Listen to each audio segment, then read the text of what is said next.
Taylor, and I, with the help of 2 other therapists, was in a position to start CRP 40 years ago.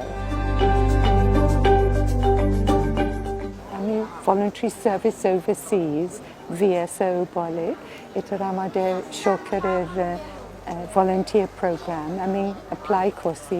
That time they said you need to commit for 2 years or 15 months. And I remember thinking, I may not like East Pakistan.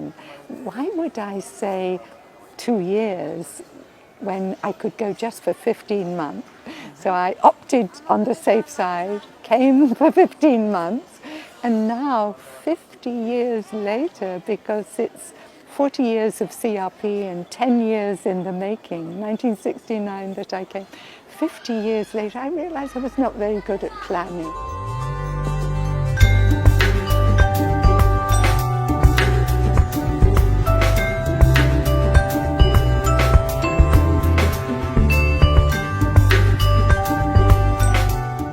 It happened as I stepped off the flight, I think, the very, very beautiful scenery of Chandragona.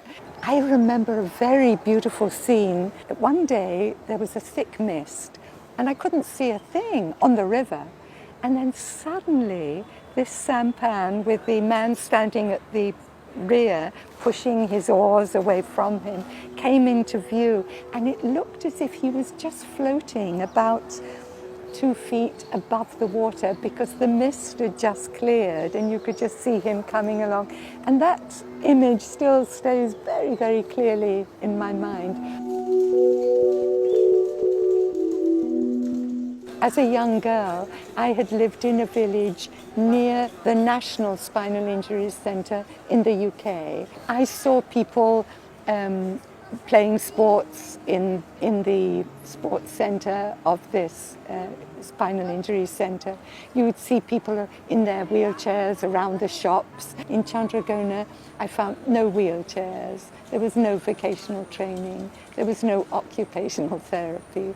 And so I saw the vast difference.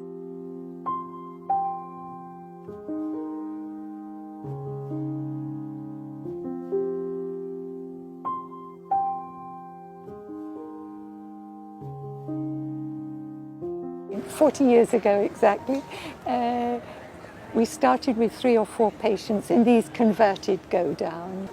And the other thing was that we were able to raise some money for a hard basketball court, and people were playing basketball and shouting and cheering, and then again people would stop and want to see what was going on. It's what they were doing before the accident. We want them to try and recreate life as it was before the accident, now on wheels. And then people, of course, will get used to seeing them.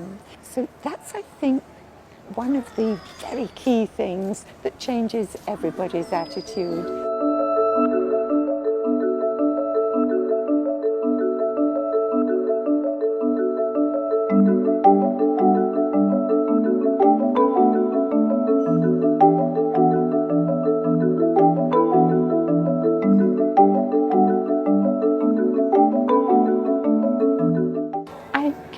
Conclusion that in Bangladesh people didn't want to do the job themselves, but they didn't like you there doing it. Sometimes unsigned, sometimes many signatures of people saying there were a list of accusations. For example, trafficking with children. I remember being summoned by the NSI. The person behind the desk said to me, he was reading through the list, and he said, "And you physically torture the staff?" And this was about point number 5. And I remember thinking, this is getting a bit ridiculous. And so I said to him, "Yes, I do, every Wednesday." And he smiled and he said, "Don't worry, we don't believe all we read." It didn't matter what was thrown at you. You somehow knew you just had to do this. My mother always used to say to me that it was something that toughened me. The more resistance we got, the more tough we got to fight it. But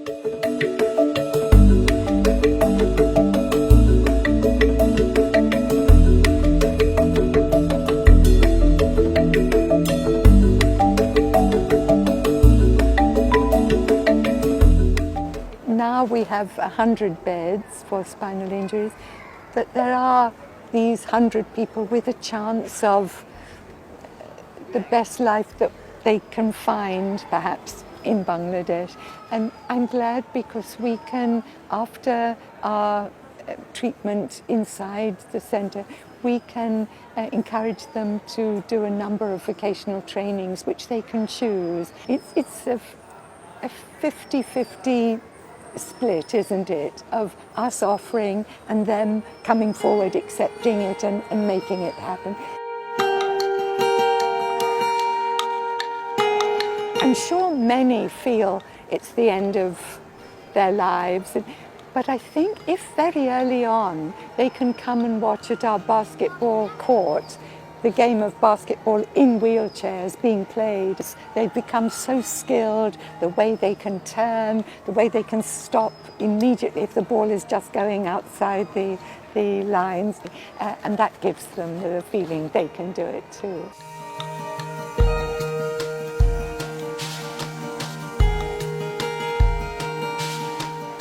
It's the wheelchairs that we make ourselves because we feel it's very important that when you go back to the village and it breaks down, somebody there can repair it, that it should be locally available materials. So we use a lot of bicycle parts and rickshaw parts in the construction of our wheelchairs.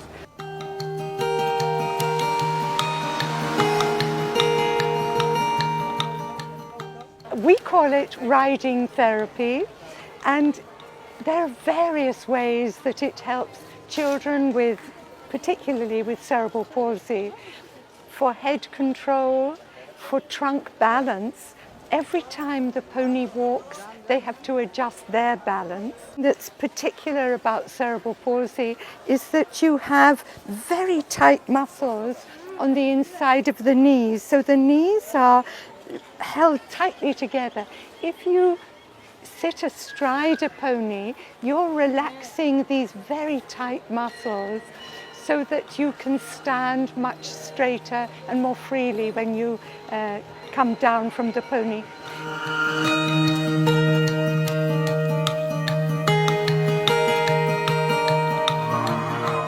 We started with people at assistant level, and it was a 2-year training at that time. We could give a certificate from CRP. Now we have a master's course running in physiotherapy and a master's course in rehabilitation science. Well, it's lovely because it's developing people with these skills in this whole area.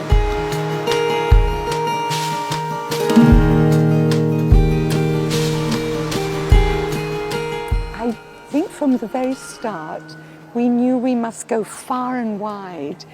I've become a bit of a professional beggar. We have numbers now of individuals and groups, and we have what we call in the UK Friends of CRP, and invariably these are started by people who came here to volunteer and they fell in love with Bangladesh. Well, I think I can say quite unashamedly that I believe in the Robin Hood theory. A person with more wealth would give to the poorer.